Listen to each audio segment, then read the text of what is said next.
Welcome to the Jag Bros podcast. We are three diehard Jaguar fans, three brothers who love the Jaguars. And of course, on a day like today, we are fired up. I'm one of your hosts, Jack, along with my two brothers, JT and Joey, and talk about a bounce back game, a statement game. We defeat division rival, the Tennessee Titans, 34-14. We're, of course, going to break down our offensive performance, our defensive performance. We're going to look at special teams and coaching. We're going to say a big happy Thanksgiving to all of you, our amazing listeners, our amazing Jaguars fans. But JT, you were at the game cheering on the Jaguars in Everbank Stadium. Go ahead and give us the overall feel and lead us into some game balls. Oh, it was fantastic being back at the bank on Sunday afternoon. Shout out to the Holzhauser family for giving me a ticket and for allowing me to enjoy the festivities and the game day experience with you guys, Andrew and Eric and family. It was an awesome time. And you know what? The stadium was great. The weather was perfect. It's kind of sunny and warm, actually, for a late November game.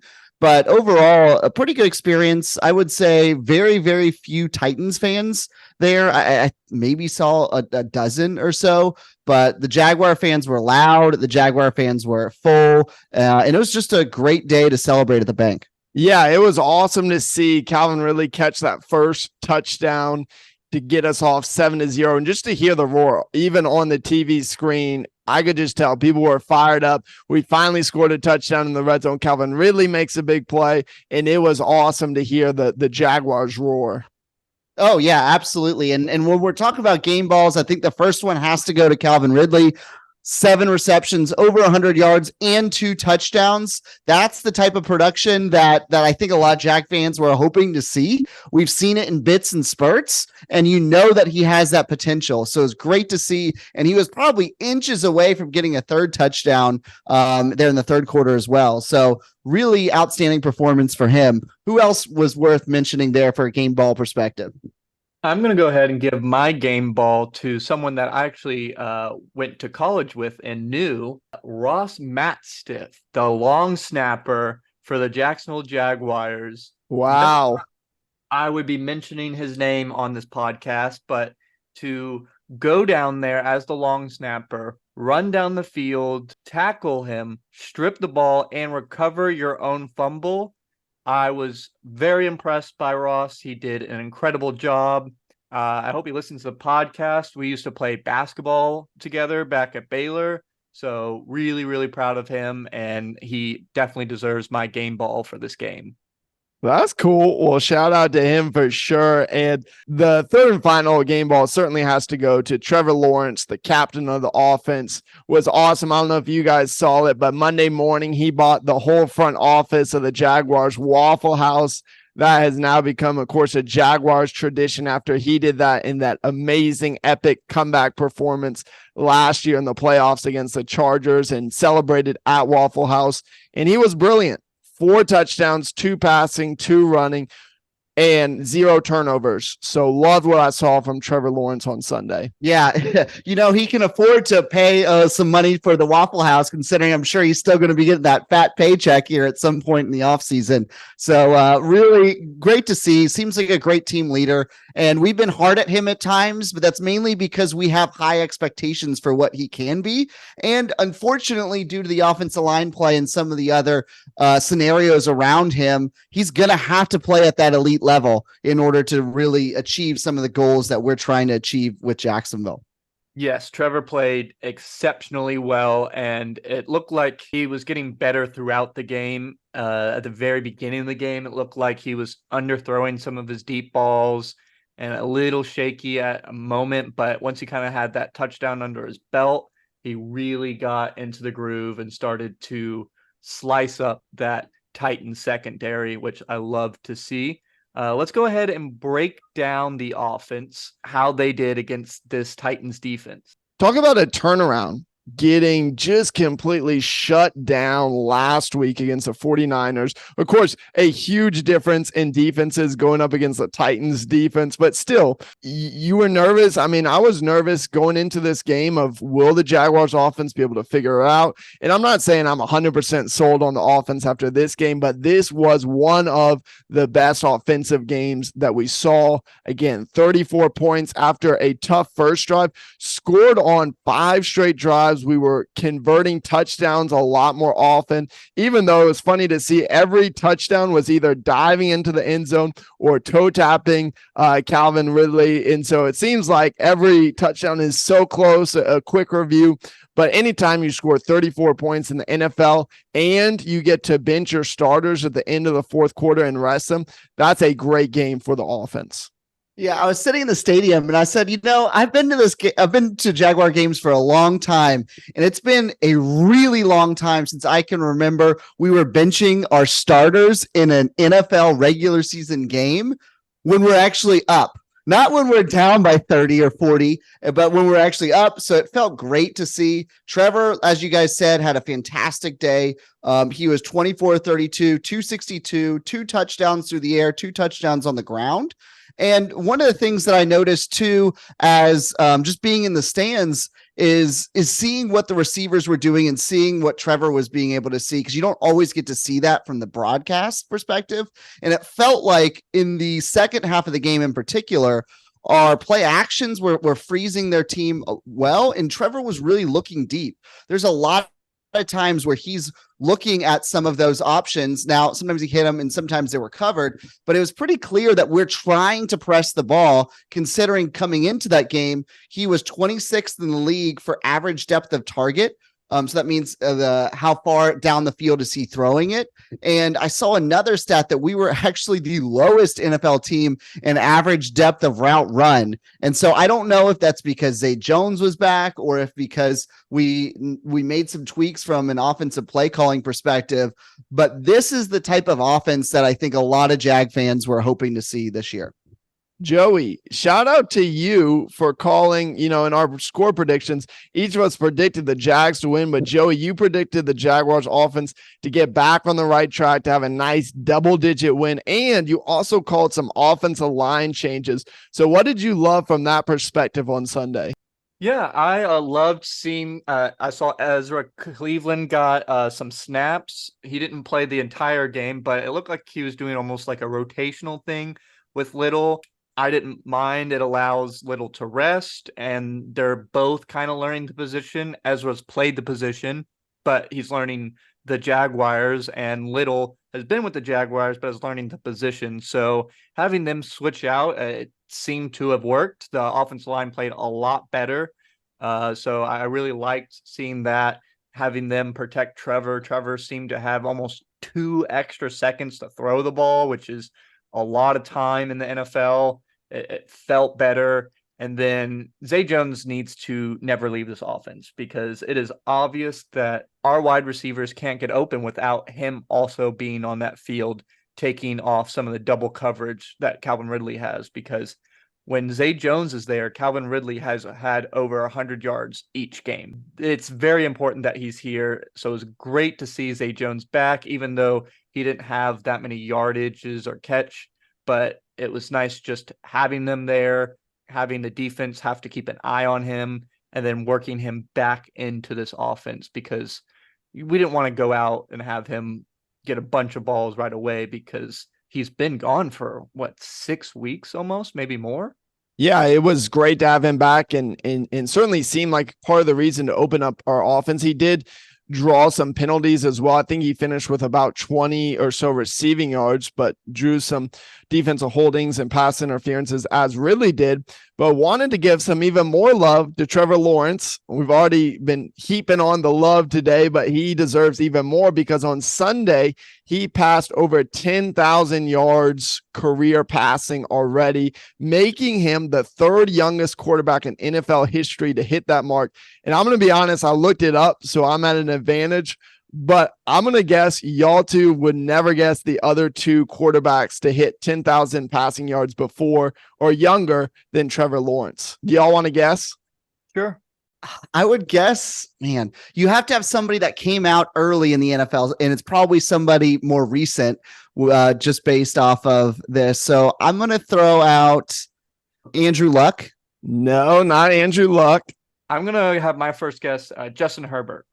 No, see, y'all are going for successful NFL quarterbacks. Think a little bit less successful. One of them Cam is Newton? very recent. Cam Newton, No, not Cam Newton. Jameis Winston. One of them was famous Jameis Winston. He actually just had his jersey retired at Florida State this Saturday. And then the other one was Drew Bledsoe. Of course, perhaps most famous for being the quarterback before Tom Brady. When Bledsoe gets hurt, Tom Brady goes in as a starting quarterback. But most importantly, a big shout out to Trevor Lawrence getting to 10,000 yards. It's a big deal. Hoping, cheering that he's going to hit significantly more. Just to put it in perspective, Tom Brady leads the NFL in career yards at 89,000. So let's go ahead and make 100,000 for Trevor Lawrence by the end of his career as a Jaguar. And with also hitting 10,000 yards for Trevor Lawrence also became the first quarterback in the Jaguars franchise to throw 2 touchdown passes and run for 2 touchdowns. So a big game for Trevor Lawrence during this game, setting 2 records. And so let's shift to the position players, starting with the receivers. We've already mentioned how successful Calvin Ridley was, who had 7 for 103. Zay Jones, while not quite as productive as Joey, you mentioned 4 for 20. It was really nice to be able to add him in, and he certainly threatens the defense much more than Tim Cooks did. Christian Kirk had a slower game with only 3 of 48. But it's also nice to see Luke Farrell and some of these additional 2 tight end sets that we're able to run with Zay Jones back, because it seemed like with Zay Jones out, we were running 13 personnels, meaning 1 tight end and 3 wide receivers, almost 75% of the time. And I feel like Doug Peterson probably wants that closer to 60% of the time. And I think we were probably, and I don't have those stats yet on what we specifically ran against the Titans, but it did feel like we were able to run more heavier packages. We like Zay Jones out there more frequently when there's 2 tight end sets. And so really, really nice game call. And you know what? We were pretty hard on Press Taylor last week. And maybe it was just a symptom of the fact that A, the 49ers are really good, and B, we didn't have our full complement of weapons on offense that really makes the offense start to hum a little bit better. Yeah, and let me jump in here because I think it's important, which I think we did a good job of this last week, which was, of course, we got blown out by the 49ers, and it's easy to ride the pendulum. It's easy to have recency bias and to think, okay, we scored 34 points. Our offense is good to go. And I'm not saying any of us are saying this, but what we need to see, of course, now is consistency. So let's see if we can string it together. But I do like your point, JT, of I felt like as well we had more variety in our offense. And so that was great to see from Press Taylor, from the play calling. And I think it's a reason our offense didn't get stuck, where a lot of times I felt like we kept getting stuck in second gear instead of being able to shift to third, fourth, fifth gear. We were able to keep the ball moving down the field. We were able to convert on third down. In fact, one of the biggest plays was that conversion on 4th and 4 on about the Titans 40-yard line, where we saw a third-string running back, Dearness Johnson, make one of the plays of the game, getting a 34-yard reception. And so love to see him more involved as well. And he had a good game with 54 total yards too. Yeah, I don't think Dearness Johnson is the 3rd-string running back anymore. It very much seemed like he was running number 2 and Tank was the 3rd string. He didn't come in until that 4th and 1, but I was glad to see Tank get some confidence back. Even though he was stuffed behind the line, he still pushed past and got the first down.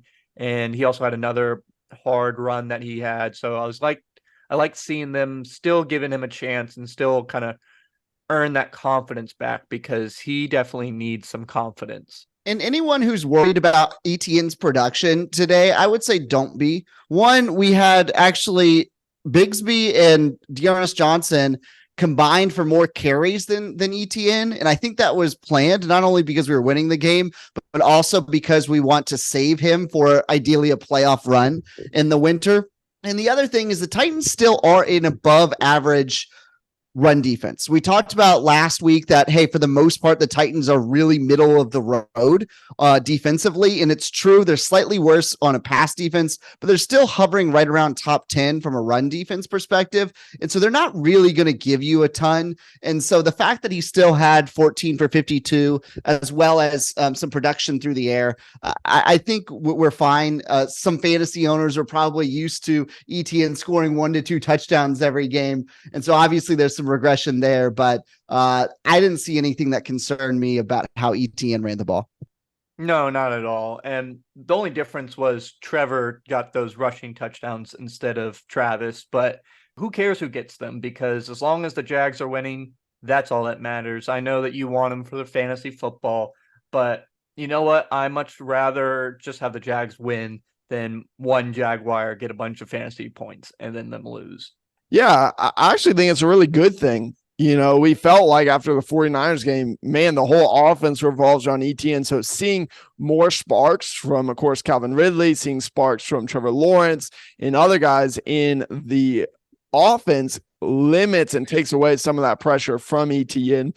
And what helps significantly, and we have to give a shout out to them as well, is the big guys up front. Our offensive line only giving up 1 sack for -1 yard, so not even a big sack or a big loss on the play, and just giving Trevor a lot more time. Part of the reason he was so successful in that game was he finally had some time in the pocket. So well done by the offensive line. It was good to see Cleveland out there, and a very good game from our guys up front.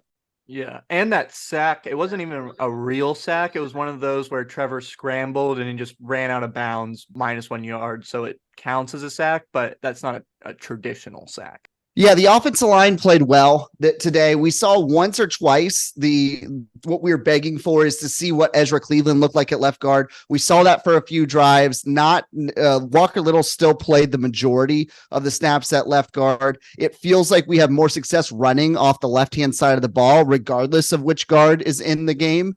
Shout out to Cam Robinson. I think he had a really, really nice game.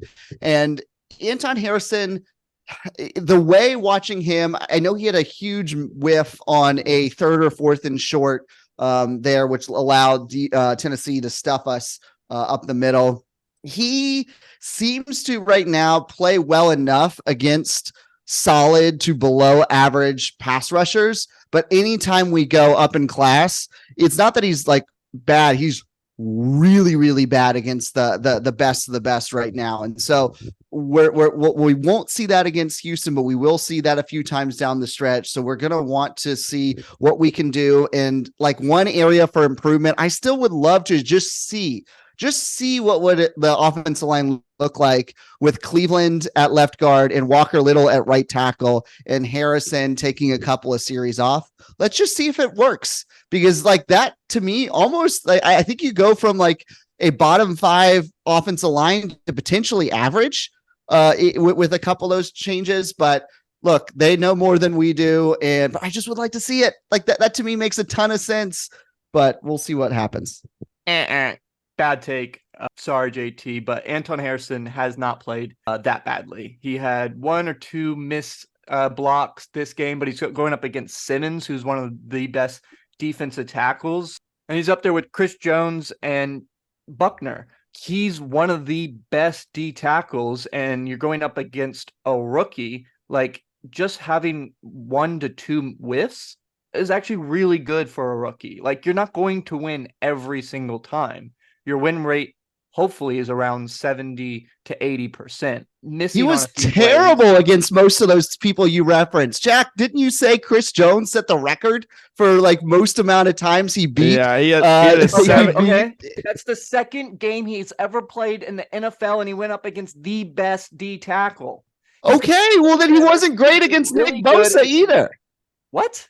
What do you mean? What? Nick Bosa was in the backfield. It felt like every single play when he was lined up against Harrison, literally 8 days ago. Because Nick Bosa is the most paid defensive player. These are literally you're giving your people who are rated like 99 and 98.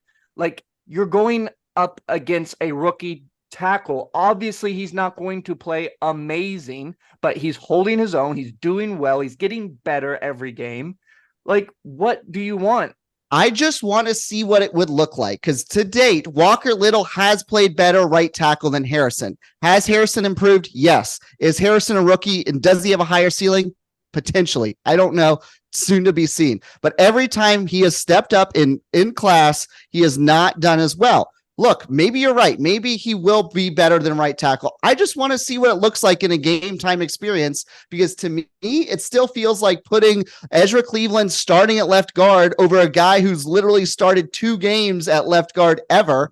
To just let him play that position, let Walker Little play right tackle, and see what happens. If it doesn't work, great. You still have a right tackle who you drafted first round. And yeah, he's played fine against most average players. When he steps up in class, no knock against him, especially where he's at in his career. I think Chris Jones even said that he'd be a very, very good right tackle. But as of right now, his production is not where it needs to be.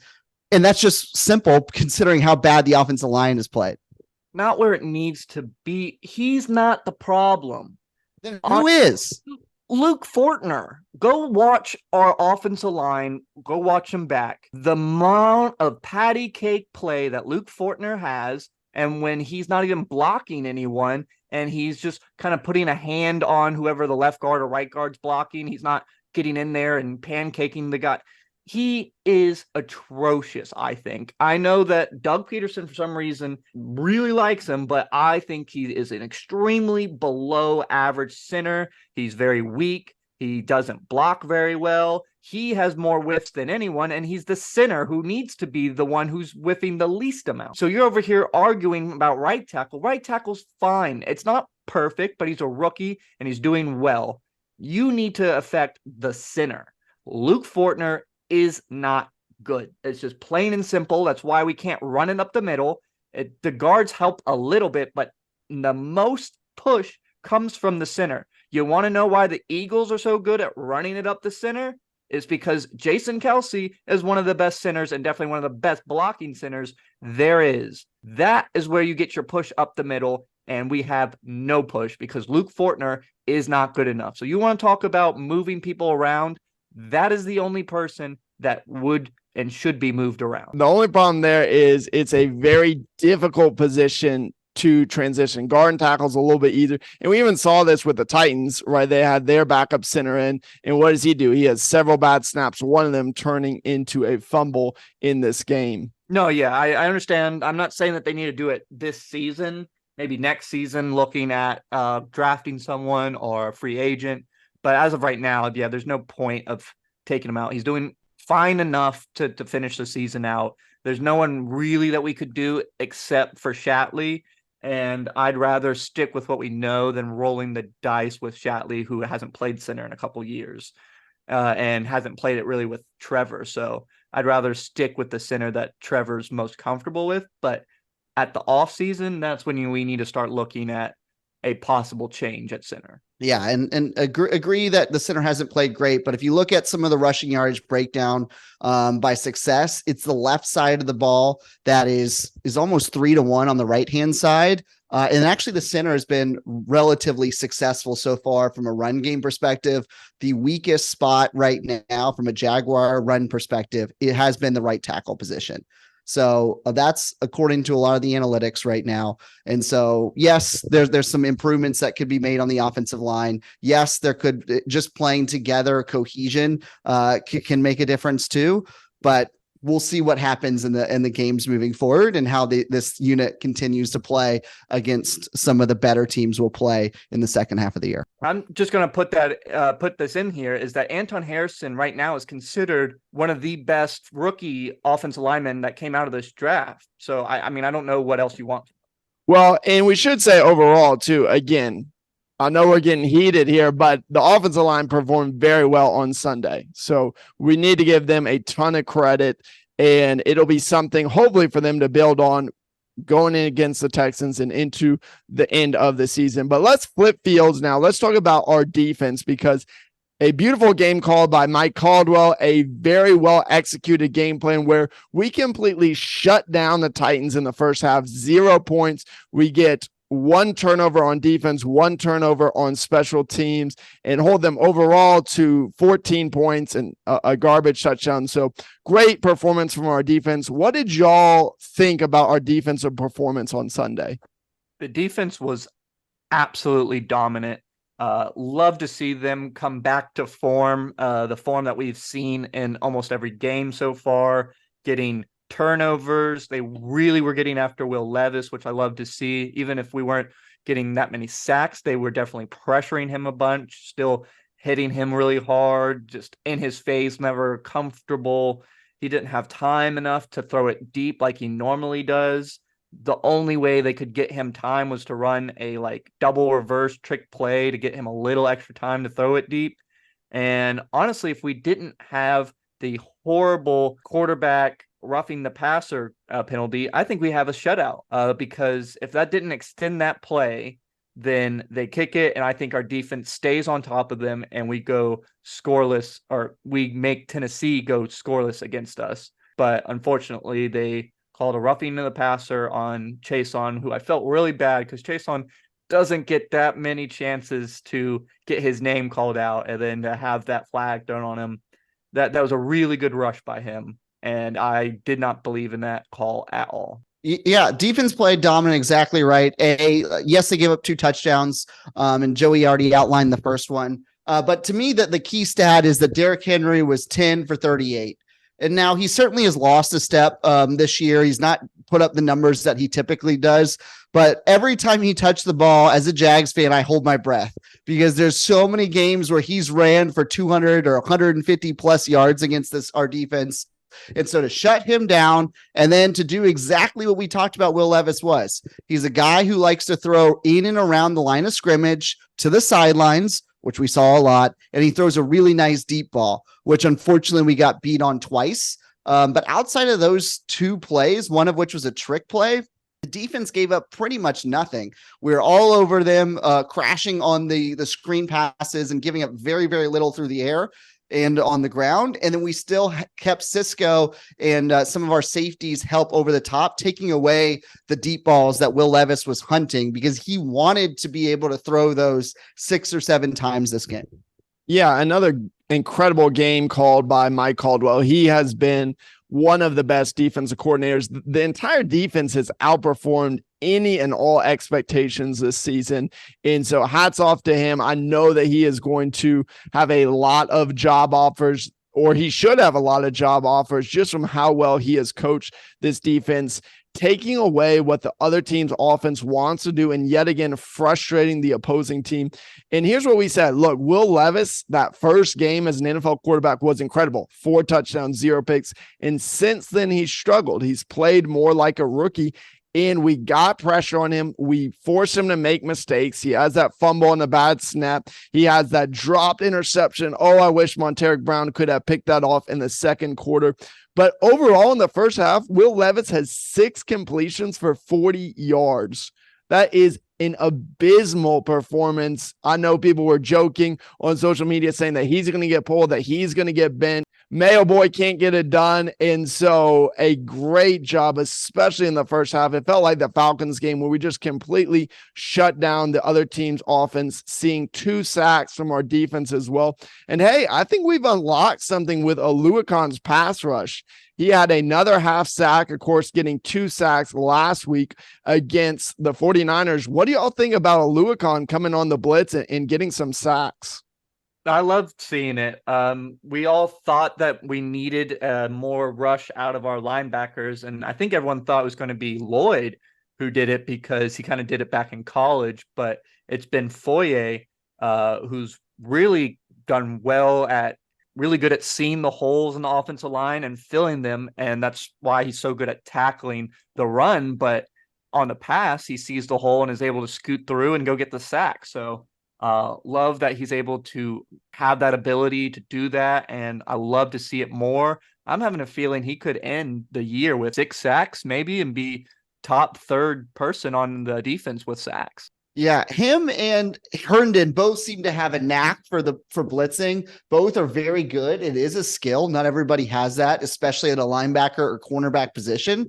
And so really nice to see. And the fact that we're starting Buster Brown with Campbell being out again, and he really held up pretty well. I know that one ball deep to Chris Moore, seemed like a little bit turned around, and I think he missed an open field tackle on a third down play where we could have got them off the field. But look, I mean, we're nitpicking here. If those are really the only 2 or 3 plays that we could even say were potentially negative on the defense, outstanding job, really by the entire unit.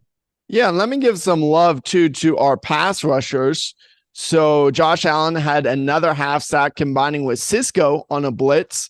And so that was a beautiful play and really saved us 3 points. The Titans were sitting there right in field goal position on third down, sack for -7-8 yards to kick them out and force them to punt. And that is sack number 9.5 for Josh Allen. And so he is slowly creeping up on a Jaguars franchise record, which Calais Campbell set in 2017 back in Jacksonville days when he had 14.5. So he's got a real shot at taking down that franchise record this season. And then Trayvon Walker with a half sack as well, a pass deflection at the line, and just some great power rushes, some great bull rushes from him. He is starting to get a lot more momentum, especially in the pass rush. It was very nice to see our pass rush seems to really be getting solidified.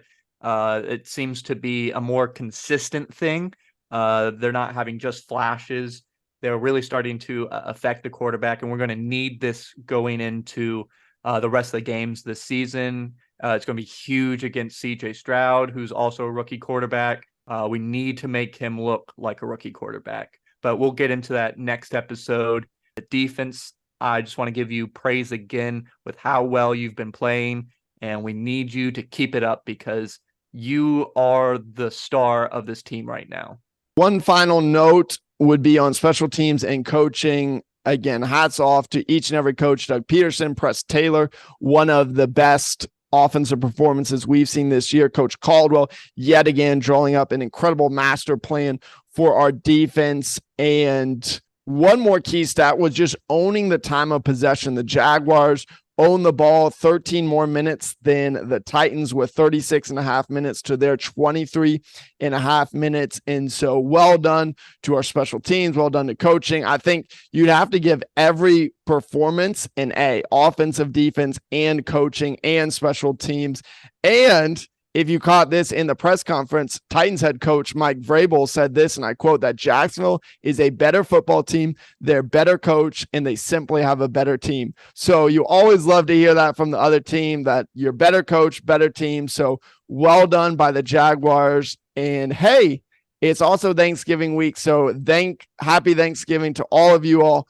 A fun but sad trivia is the Jaguars are the only team to never play on Thanksgiving Day, but if we keep winning like this, turning it from 1-2 to now 7-3 and building a dynasty, I guarantee you'll see some Jaguars football on Thanksgiving Day. But I do hope from all of us, you have an amazing Thanksgiving this week. Thank you, Jack, for the Thanksgiving well wishes. We will be traveling to Houston for this next game. So you'll be hearing from us at the stadium. Me and Jack will be there. And we now end this episode with 7-3 record. We're playing really well. We're still number 1 in the AFC South, even though Houston's knocking on our door. So we need to make sure that we go to Houston and punch them in the face and make sure that we make a bigger gap of our reigning prince that was promised, Trevor Lawrence, to lead the AFC South, because it is not CJ Stroud. It is all about Trevor Lawrence, even though the media won't be talking about it. So until then, we will see you next when we break down the Houston versus Jaguars game. As always, Do